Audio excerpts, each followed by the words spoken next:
আমি একজন যুবক, আমরা অনেক সময় মজার ছলে বা বিশেষ উদ্দেশ্য ছাড়া ফেসবুক বা মেসেঞ্জারে 3 বার কবুল বলি। তাতে কি আল্লাহর দরবারে বিয়ে কবুল হয়ে যাবে? এতে কি কোনো গুনাহ আছে? পোলাপান বান্দরামি করার জিনিস খুঁজে পাও না? অনেক পোলাপান এগুলো করে। এমনকি এই যে নাটক সিনেমাতে অনেক সময় অভিনয়ের অংশ হিসাবে এগুলো করে না অভিনেতারা?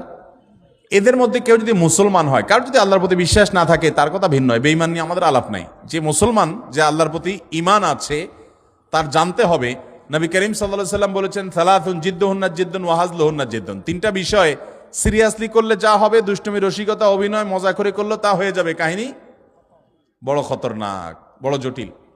অতএব আপনি দোস্ত দুষ্টামি করে কোনো ক্লাসমেট মেয়েকে বললেন অন্য 2-3 দোস্তের সামনে যে আমি ওরে বিয়ে করলাম,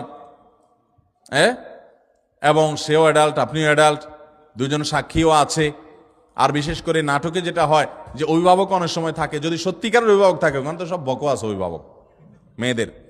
মেয়েদের তো বিয়ে অনেক ওলামাদের মতো মেয়েদের বিয়ে অভিভাবক ছাড়া হয় না, কিন্তু হানাফি মাযহাব অনুযায়ী অভিভাবককে জরুরি না, যদি অ্যাডাল্ট হয়ে যাবে তাহলে সেক্ষেত্রে হানাফি মাযহাবের আলোকে এই বিয়ে হয়ে যাবে। 2জন সাক্ষীর সামনে শুধু বলছেন প্রস্তাব, সে বলছে কবুল, দুষ্টামি করে বলছেন, বস কাহিনী খতম হয়ে গেছে।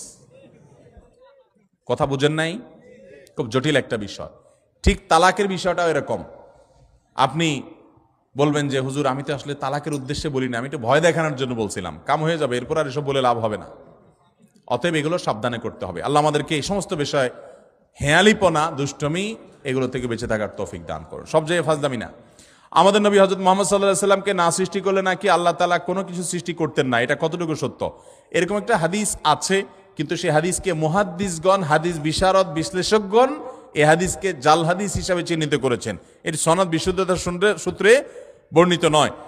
লাউলা খুলিকতু লামা খুলিকাতিল আফলাক, নবী সাল্লাল্লাহু আলাইহি সাল্লাম যদি সৃষ্টি না হতেন, আসমান জমিন সৃষ্টি হতো না। ভাইরা আমার, নবী সাল্লাল্লাহু আলাইহি সাল্লামের মর্যাদা বলার জন্য মিথ্যা হাদিস বলার কোনো দরকার নাই। আল্লাহ তাআলা তার নবী সাল্লাল্লাহু আলাইহি সাল্লামকে, তার হাবিবকে এমনি মর্যাদা দিয়েছেন, তার জন্য ভুয়া হাদিস বানানোর কোনো দরকার। তিনি সকল নবী রাসূলদের মধ্যে শ্রেষ্ঠ, তাকে আল্লাহ মেরাজে ডেকে নিয়ে সম্মানিত করেছেন, তাকে আল্লাহ তাআলা কিয়ামতের ময়দানে হাউজে কাউসার দান করবেন, তার শাফাআত হবে সবচেয়ে বড় শাফাআত, শাফাআতে কুবরা। তাকে আল্লাহ তাআলা কত মর্যাদা দিয়েছেন। অতএব ভুয়া ভিত্তিহীন হাদিস বলার দরকার নেই। বুখারীর হাদিসে আসছে, তিনি বলেছেন লা তুতরুনি কামা আতরাতিন নাসারা ইবনে মারইয়াম। খ্রিস্টানরা ঈসা আলাইহিস সালামের মর্যাদা বেশি বলতে গিয়ে ওনাকে আল্লাহর সন্তান বানায়া ঈমান হারা হয়ে গেছে। তোমরা আমার মর্যাদা বলতে গিয়ে এরকম সীমা লঙ্ঘন করবা না। এরপরে প্রশ্ন হলো, মোজ ধোয়া পানি পান করলে নাকি হারাম হয়, আসলে হাদিসে এমন কিছু আছে কিনা? মোজ ধোয়া পানি খেলে বা মোজ লাগলে কোনো কিছু খেতে গেলে সেটা হারাম বলে হয়। হারাম তো পরের কথা, অনেকে বলে মাকরুহ।